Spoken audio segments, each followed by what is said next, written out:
Bonjour, Jean-Paul Restoule Nishnikaz. Wajush Nododem, Okiganut Minising Nadonji. I am Nishnave from Dokis First Nation. Hello, I'm Madjidi, and our chapter is entitled Comparative Indigenous Ways of Knowing and Learning. This chapter topic is personal for me as well, because I was raised in a Western educational background, but I also come from an Indigenous background. And so it's an opportunity for me to explore the comparative Indigenous ways of knowing with more Western forms of learning. Mm-hmm. And one of the things we try to do with the chapter is take that broad overview, point of comparison between Indigenous broadly conceived within the North American context and compare it to the Western ways of knowing. And Indigenous ways of knowing, generally speaking, share a lot of characteristics, including the respect for the oral tradition, the idea that things are transmitted through narrative, that knowledge is transmitted through story. Also that experiential education is much more a hallmark of the Indigenous approach to educating, teaching, and learning. And so we put that out there as a first point to show that in comparative education contexts, the 500 nations that are in North America have not really been considered when comparing nations' approaches to educating. And so we put that out there as a starting point and pointed the way also to looking at Indigenous to Indigenous comparisons, First Nation to First Nation. So for example, how is Haida approaches to teaching and learning different from Anishinaabe ways of teaching and learning? And it's work that we point the way toward and hope that others will pick it up and take it. Mm-hmm. Yeah, I think an important point that we raise is that comparative education is not something that only needs to be thought of in a nation-state to nation-state context. So for example, in many of the chapters in this textbook, you see comparative education between Canada and Africa, or countries in Asia. And what we're proposing is that even here within North America, you have an opportunity for comparative education between the many First Nations cultures and worldviews and the more mainstream, what we now consider mainstream Western forms of education.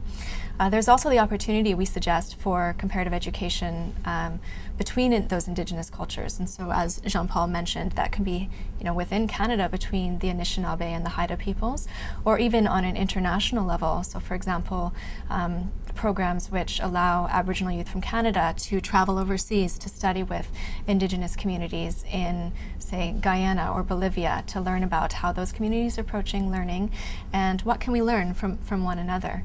This is something that's not yet been even approached within a comparative education framework.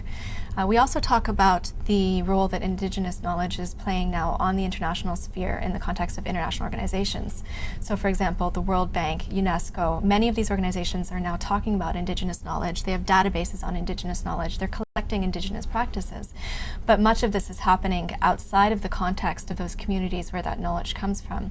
And so we discuss a bit some of the challenges and opportunities that exist, and ways that more respectful, contextualized approaches to incorporating knowledge on an international perspective can perhaps be explored. Mm-hmm. Mm-hmm. And we also look at the implications for education within the Indigenous communities by taking Indigenous knowledge and making it more a part of the everyday education experiences for those learners today.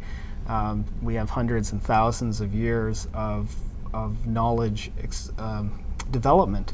So honoring these finely honed ways of knowing in a contemporary practice is exactly what traditional education is about.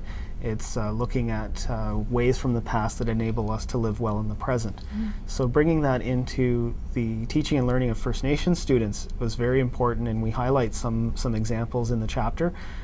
But it's also very important, I think, for the future teachers and teachers in the comparative education stream to look at ways of teaching and learning skills that come from the Indigenous ways of knowing that they can use wherever they are.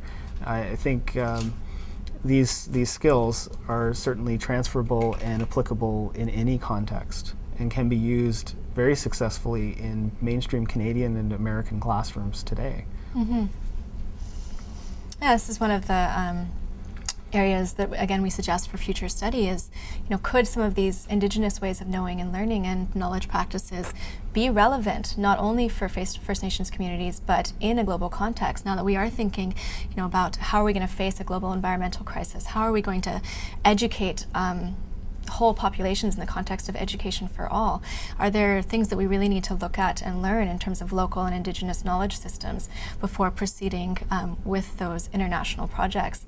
And we think that there's a lot that can still be learned about how to create more holistic classrooms, more engaged forms of learning, more experiential learning, learning that is in relation to community and place. And often what you hear in the global context is we also need to learn how to be local and how to all become Indigenous to where we are and incorporate those ways of knowing. Mm-hmm. Well, I hope that the future teachers get a lot from our chapter. Mm-hmm. It was fun to write, and I enjoyed working with you on it. Miigwech. Thank you.